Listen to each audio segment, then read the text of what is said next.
कुछ विद्वान जैसे युवाल नोआ हरारी इसे इतिहास का सबसे बड़ा धोखा भी कहते हैं। धोखा? जी हाँ। अब आप सोच रहे होंगे कि खेती तो विकास है, ये धोखा कैसे हो सकता है?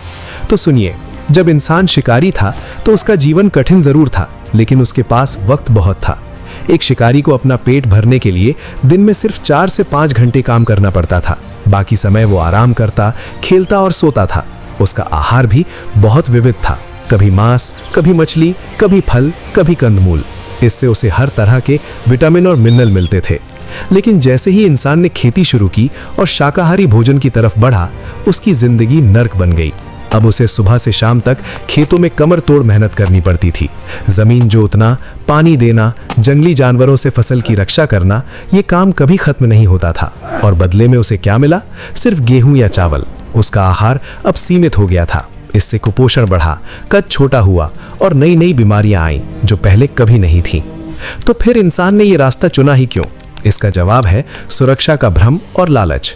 जब इंसान ने देखा कि एक छोटे से खेत से वो इतना अनाज पैदा कर सकता है जितना उसे महीनों तक जंगल में भटकने पर भी नहीं मिलेगा, तो वो लालच में आ गया। उसने सोचा कि ये जीवन आसान होगा, लेकिन उसे नहीं पता था कि वो एक जाल में फंस रहा है। जैसे ही अनाज का भंडार बढ़ा, इंसान की आबादी भी विस्फोट की तरह बढ़ी। शिकारियों के छोटे समूह अब बड़े गांवों और शहरों में बदलने लगे। ज्यादा लोग मतलब ज्यादा मुंह, और ज्यादा मुंह मतलब और ज्यादा खेती। ये एक ऐसा चक्रव्यूह था जिससे बाहर निकलना नामुमकिन था। अब इंसान चाहकर भी वापस शिकारी नहीं बन सकता था, क्योंकि अब इतनी बड़ी आबादी का पेट भरने के लिए जंगल में पर्याप्त जानवर बचे ही नहीं थे। इस तरह इंसान पूरी तरह से शाकाहारी और अन्न आधारित भोजन पर निर्भर हो गया। अब जरा इस बदलाव के वैज्ञानिक पहलू को देखते हैं। क्या हमारा शरीर इस बदलाव के लिए तैयार था? बिल्कुल नहीं। हमारा जबड़ा और हमारे दांत मांस को फाड़ने और चबाने के लिए बने थे, लेकिन जब हमने पका हुआ अनाज और नरम खाना शुरू किया तो हमारे जबड़ों का आकार छोटा होने लगा। आज जो हमारे मुंह में अकल दाढ़ की समस्या होती है, वो इसी बदलाव का नतीजा है। हमारे मुंह में अब इतने दांतों के लिए जगह ही नहीं बची है। इसके अलावा हमारा पाचन तंत्र भी बदला। दूध जो पहले सिर्फ बच्चे पीते थे, अब बड़े भी पीने लगे, क्योंकि जानवरों को पालतू बना लिया गया था।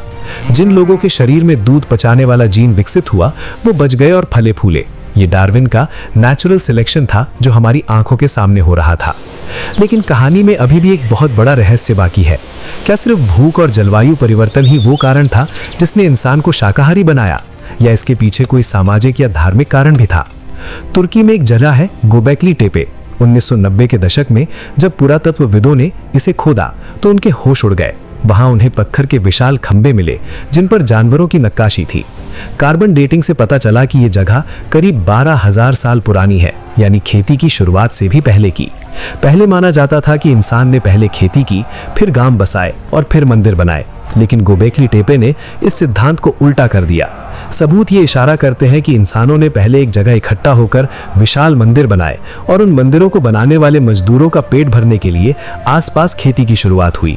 यानी ये मुमकिन है कि धर्म या आस्था ने हमें मांसाहारी से शाकाहारी अन्न आधारित भोजन बनाया। उन विशाल आयोजनों में बियर और रोटी का सेवन होता था, जिसके लिए भारी मात्रा में अनाज उगाया गया। जैसे जैसे समय बीता, ये शाकाहार सिर्फ पेट भरने का साधन नहीं रहा, बल्कि संस्कृति का हिस्सा बन गया। भारत जैसी जगहों पर जहाँ की जलवायु और मिट्टी खेती के लिए वरदान थी, वहाँ शाकाहार ने एक दार्शनिक रूप ले लिया। हमने अहिंसा को धर्म से जोड़ा, लेकिन इसकी जड़ें भी कहीं न कहीं अर्थशास्त्र यानी इकोनॉमिक्स से जुड़ी थी। एक गाय को मारकर खाने से आपको एक बार भोजन मिलता है, लेकिन अगर आप उसे पालते हैं तो वो आपको जीवन भर दूध देती है। उसके गोबर से खाद बनती है और उसके बछड़े खेत जोतते हैं। लंबे समय में जानवर को मारकर खाने की तुलना में उसे जिंदा रखना और खेती करना ज्यादा फायदेमंद सौदा था। हमारे पूर्वजों ने इस गणित को समझ लिया था, इसलिए धीरे धीरे मांस का सेवन कम होता गया और दाल, चावल, गेहूं हमारी थाली का राजा बन गए। आज जब आप अपनी डाइनिंग टेबल पर बैठते हैं तो याद रखिए कि आपके सामने रखी वो थाली हजारों सालों के संघर्ष, जलवायु परिवर्तन और हमारे पूर्वजों के कठिन फैसलों का नतीजा है। हम मांसाहारी से शाकाहारी रातों रात नहीं बने। ये एक धीमी, दर्दनाक और क्रांतिकारी प्रक्रिया थी। एक ऐसी प्रक्रिया जिसने शिकारी को किसान बनाया, खेतों को जंगल बनाया और अंततः वानर को मानव बनाया। ये कहानी हमें सिखाती है कि बदलाव प्रकृति का नियम है और जिंदा वही रहता है जो वक्त के साथ अपनी आदतों को बदल सके। तो दोस्तों, ये थी वो अद्भुत यात्रा जो जंगल के खूनी शिकार से शुरू होकर खेतों की सुनहरी फसलों तक पहुंची।